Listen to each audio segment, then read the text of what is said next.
আজকে আর টিভিকে কানে ধরে দেখাতে ইচ্ছে করতেছে। এই দেখ শাকিব খান কিভাবে গরিব দুঃখী মানুষদের পাশে থাকে। এই দেখ শাকিব খান কিভাবে বন্যা পরবর্তী সময়ে গরিব দুঃখী মানুষদেরকে সহযোগিতা করতেছে। অথচ তোদের চোখে নাকি এসব কখনোই পড়ে না। আরে তোদের চোখে এসব পড়বো কিভাবে? তোরা তো ঘুমিয়ে থাকিস।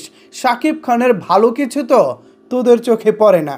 ভিউয়ার্স, আজকে সেই আরটিভিকে দাঁত ভাঙা জবাব দেওয়ার সময় হয়েছে। এই তো কিছুদিন আগে যখন ফেনী, নোয়াখালী, কুমিল্লা, হবিগঞ্জ, খাগড়াছড়ি সহ দেশের বেশ কিছু জেলায় বন্যা হয়েছে, তখন এই আরটিভি উস্কানিমূলকভাবে শাকিব খানের বিপক্ষে নিউজ করেছিল। বলতেছিল বন্যায় ভেসে যাচ্ছে মানুষ, কিন্তু শাকিব খান নাকি ঘুমিয়ে রয়েছেন, তার ঘুম ভাঙবে কবে। ঠিক এই ধরনের হেডলাইন দিয়ে তারা নিউজ করেছিল। অথচ বাস্তবতা হচ্ছে শাকিব খান তখনও বানভাসী মানুষদের পাশে ছিলেন। তিনি তখনও তার মতো করে আড়ালে দান করেছে। তিনি কখনো দেখানো দান পছন্দ করেন না। তবে আজকে কেন আমি এই বিষয়টি প্রকাশ্যে নিয়ে এসেছি, এর কারণ হচ্ছে ওই যে তথাকথিত আরটিভি, ওই যে তথাকথিত টেলিভিশন চ্যানেল যারা সবসময় শাকিব খানের পিছনে আঙ্গুল দিতে পছন্দ করে, আজকে তাদের জন্য প্রমাণস্বরূপ এ বিষয়টি সামনে নিয়ে আসলাম। শাকিব খানের প্রতিনিধি হিসেবে চিত্রনায়ক ইমন, বিদ্যা সিনহা মিম সহ পুরো একটি টিম আজকে বন্যায় ক্ষতিগ্রস্ত মানুষদের পাশে দাঁড়ানোর জন্য ত্রাণ সামগ্রী নিয়ে গেছেন। ভাই, বন্যা কিন্তু মানুষ তিনভাবে ক্ষতিগ্রস্ত হয়। প্রথম ক্ষতিগ্রস্ত হচ্ছে তাকে ঘর ছেড়ে একটি বিকল্প জায়গায়, একটি আশ্রয় কেন্দ্রে কিংবা নিরাপদ স্থানে তাকে থাকতে হয়। পাশাপাশি দ্বিতীয় নম্বর হচ্ছে তাকে প্রচুর খাদ্যের অসুবিধায় পড়তে হয়। তখন আপনারা জানেন যে তাদের কাছে খাদ্য সামগ্রী থাকে না কিংবা রান্না করার ব্যবস্থা থাকে না, এভাবে তারা খাদ্যের অভাবে থাকে। আর তৃতীয়ত হচ্ছে বন্যা যখন চলে যায়, তারা যখন তাদের ঘরে ফিরে যায় তখনও কিন্তু তারা একটা সংকটে থাকে।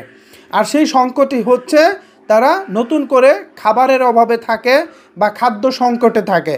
তো ঠিক সেই খাদ্য সংকটে কিন্তু শাকিব খান এবার বন্যায় ক্ষতিগ্রস্ত মানুষদের পাশে দাঁড়াচ্ছেন। দেখেন তারা কিভাবে সহযোগিতা করতেছে ক্ষতিগ্রস্ত মানুষদেরকে।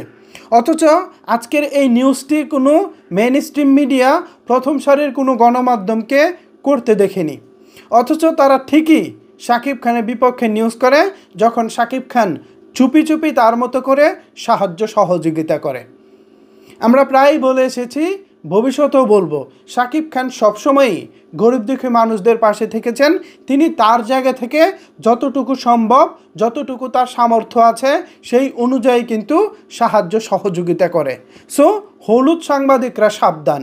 এখন এই ভালো নিউজগুলো যদি আপনারা করতে না পারেন, তাহলে দয়া করে শাকিব খান যে আড়ালে যে দানগুলো করে, শাকিব খান মানুষদেরকে লুক দেখানো বা লুক না দেখিয়ে যে দানগুলো করে, সেগুলো আপনারা খেয়াল রাখবেন।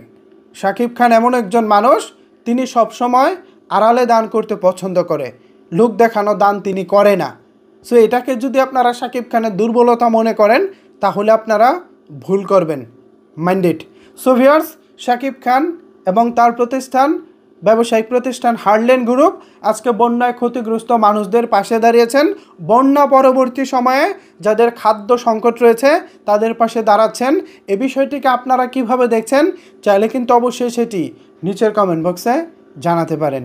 ধন্যবাদ সবাইকে সম্পূর্ণ ভিডিওটি দেখার জন্য।